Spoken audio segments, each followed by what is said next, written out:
پہلی ہی رکعت میں اگر سورہ ناس یعنی قل اعوذ برب الناس پڑھ دی تو دوسری رکعت میں ہم کون سی سورت پڑھیں؟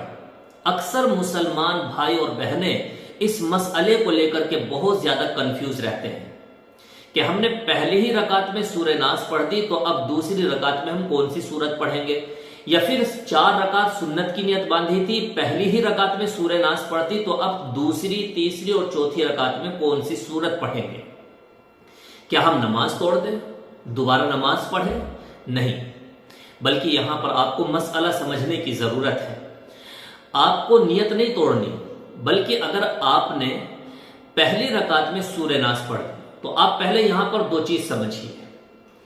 مثال کے طور پر اگر آپ نے پہلی رکعت میں انا اعطینا یہ سورت پڑھ دی اور پھر دوسری رکعت میں آپ نے غلطی سے ارأیت الذی یکذب بالدین یہ سورت پڑھ دی، تو اب یاد آیا کہ ہم نے تو ترتیب الٹ دی، تو کیا اب ہم سجدہ سہو کریں؟ نہیں، آپ کو سجدہ سہو کرنے کی ضرورت نہیں ہے۔ اگر آپ سے یہ غلطی سے ہوا ہے تو آپ کی نماز ہو جائے گی، یعنی کہ آپ کو پریشان ہونے کی ضرورت نہیں ہے کہ آپ سے جو غلطی ہوئی ہے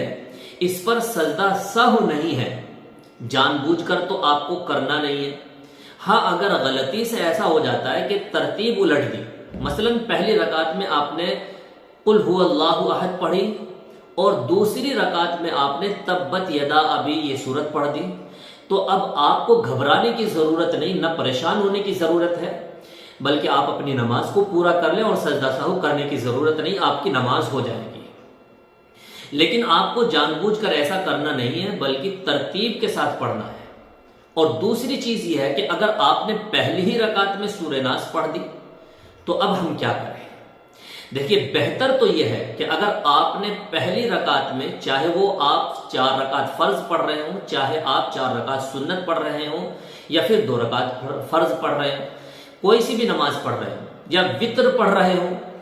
تو ہر نماز کے اندر یہی ہے کہ اگر آپ نے پہلی رکعت میں سورہ ناس یعنی قل اعوذ برب الناس پڑھ دی تو بہتر ہے کہ آپ دوبارہ دوسری رکعت میں بھی سورہ ناس ہی پڑھیں، پھر آپ تیسری رکعت میں بھی اسی کو پڑھیں، چوتھی رکعت میں بھی سورہ ناس ہی کو پڑھیں، یعنی ہر رکعت میں اب آپ سورہ ناس ہی پڑھتے چلے جائیں اور سجدہ سہو کرنے کی ضرورت نہیں ہے۔ اور دوسری چیز یہ ہے کہ اگر آپ پہلی رکعت میں سورہ ناس پڑھ دیتے ہیں تو آپ ترتیب الٹ بھی سکتے ہیں۔ مثلا آپ نے پہلی رکعت میں قل اعوذ برب الناس پڑھ دی تو دوسری رکعت میں آپ قل اعوذ برب الفلق پڑھ سکتے ہیں، یہ بھی جائز ہے، صحیح ہے، لیکن بہتر یہ ہے کہ دوسری رکعت میں سورہ ناس ہی پڑھیں، اور اگر 4 رکعت پڑھ رہے ہیں تو تیسری میں بھی وہی پڑھیں، پھر چوتھی میں بھی سورہ ناس پڑھیں، بہتر تو یہ ہے۔ لیکن اگر آپ اس طرح سے پڑھ لیتے ہیں، جیسے پہلی رکعت میں قل هو اللہ احد پڑھی تو دوسری رکعت میں آپ نے تبت یدا ابی پڑھ دی، تو اس طرح سے بھی پڑھنا جائز اور درست ہے۔ امید کرتا ہوں یہ مسئلہ بالکل کلیئر ہو گیا ہوگا۔ اس کلپ کو زیادہ سے زیادہ آپ شیئر بھی کریں تاکہ ہر مسلمان کو پتہ چل جائے اور ان کی کنفیوژن دور ہو جائے، ان کو بھی صحیح جانکاری مل جائے اور وہ بھی پریشان نہ ہو۔ دین کا آگے پہنچانا یہ صدقہ جاریہ ہوتا ہے، اور اسی طرح کی مزید معلوماتی ویڈیوز دیکھنے کے لیے ہمارے چینل کو سبسکرائب بھی ضرور کر لیں۔ دعا میں یاد رکھیے۔ السلام علیکم ورحمۃ اللہ وبرکاتہ۔